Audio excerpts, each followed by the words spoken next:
अस्सलाम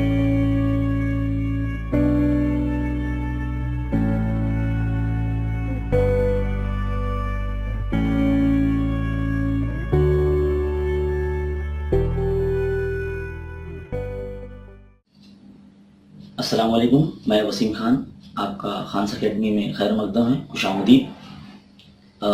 ये एक टेस्टिंग वीडियो है।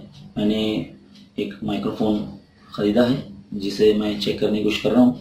मैंने सोचा कि एक ट्रायल वीडियो भी हो जाए और इसमें कुछ हिदायत भी मिल जाए और आवाज़ की क्लैरिटी भी चेक हो जाए।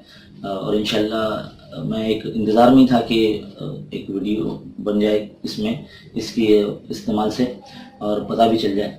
बहुत दिनों से मैंने वीडियो बनाई नहीं है चैनल के लिए, बच्चों के लिए, तो आवाज़ की क्लैरिटी के लिए मैं ज़रा सा फिक्रमंद था। लेकिन अब माइक्रोफोन आ चुका है जिसका इस्तेमाल करके मैं इंशाल्लाह अच्छी वीडियो बनाने की कोशिश करूँगा जिसमें आवाज़ की क्लैरिटी बड़ी अच्छी महसूस की जाएगी। वैसे हमारा जो चैनल है उर्दू मीडियम और इंग्लिश मीडियम स्टूडेंट्स के लिए, दोनों के लिए है, 8वीं 9वीं और 10वीं जमात के लिए। अभी फ़िलहाल मैं चाहता हूँ कि मैं इंग्लिश का एक जो टेंसेस है, ग्रामर आपके सामने रखूँ। सबसे पहले तो आपको पता ही होगा कि इंग्लिश में जो टेंसेस होते हैं वो बेसिक होते हैं और ये अगर आपको याद हो जाए तो काफ़ी फ़ायदेमंद साबित हो सकते हैं, जिससे इंग्लिश आपको लिखने, पढ़ने और बोलने में काफ़ी आसानी होगी। तो मैं चाहता हूँ कि ये जो वीडियो है अगर आपको अच्छा लगता है तो बराए करम इसे पूरा देखें और इस पर कमेंट करना ना भूलें और शेयर भी करना ना भूलें। अगर आपने हमारा चैनल अब तक सब्सक्राइब नहीं किया है तो बराए करम चैनल सब्सक्राइब कर लें।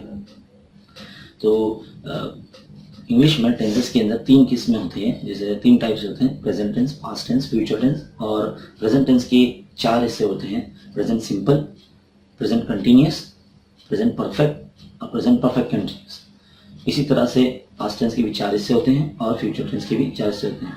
अगर आपको वर्ब के 3 फॉर्म जितने भी प्रेजेंट, पास्ट, पास्ट पार्टिसिपल, ये अगर याद हो जाते हैं और टेंसेस याद हो जाते हैं तो आप आराम से सेंटेंस मेकिंग में काफ़ी अच्छे से इंग्लिश के किसी भी उन्वान पर आप लिख सकेंगे। तो प्रेजेंट सिंपल में सब्जेक्ट और वर्ब का फर्स्ट फॉर्म होता है। प्रेजेंट कंटिन्यूस में सब्जेक्ट और हेल्पिंग वर्ब जैसे एम, इज, आर और वर्ब को आईएनजी लगाया जाता है। और इसी तरह से प्रेजेंट परफेक्ट में सब्जेक्ट और हैव या हैज और वर्ब का थर्ड फॉर्म इस्तेमाल किया जाता है। इसी तरह से प्रेजेंट परफेक्ट कंटिन्यूस फॉर्म में सब्जेक्ट के साथ हैव बीन और हैज बीन और वर्ब को आईएनजी लगाया जाता है। पास्ट टेंस में भी इसी तरह से 4 हिस्से हैं। सबसे पहला है पास्ट सिंपल जिसमें सब्जेक्ट और वर्ब का सेकंड फॉर्म इस्तेमाल किया जाता है। और पास्ट कंटिन्यूस में सब्जेक्ट प्लस वॉज या वर और वर्ब को आईएनजी लगाया जाता है।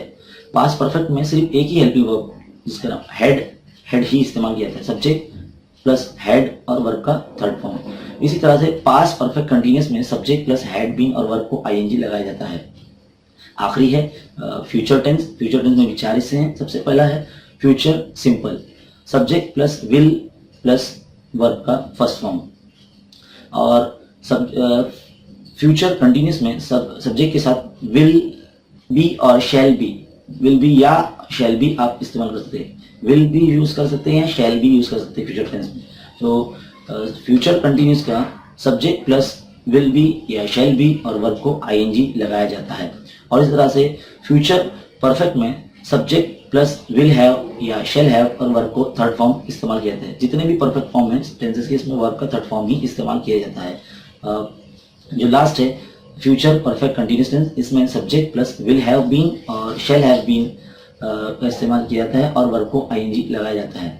उम्मीद करता हूँ कि आपको ये टेंसेस की फॉर्मेट समझ में आई होगी। आप इसको बार बार रिपीट करके लिख सकते हैं, लिख लें, ये आपके लिए कारआमद साबित होंगे, खास करके उर्दू मीडियम के लिए। और इंग्लिश के अंदर अगर अबूर हासिल करना है तो अल्फाज का ज़ख़ीरा बहुत ज़रूरी है और वर्ब के तीनों फॉर्म्स याद करना ज़रूरी है और टेंसेस याद करना ज़रूरी है, क्योंकि ग्रामर में डायरेक्ट इनडायरेक्ट स्पीच और चेंज द वॉइस के लिए टेंसेस का याद होना बेहद ज़रूरी है।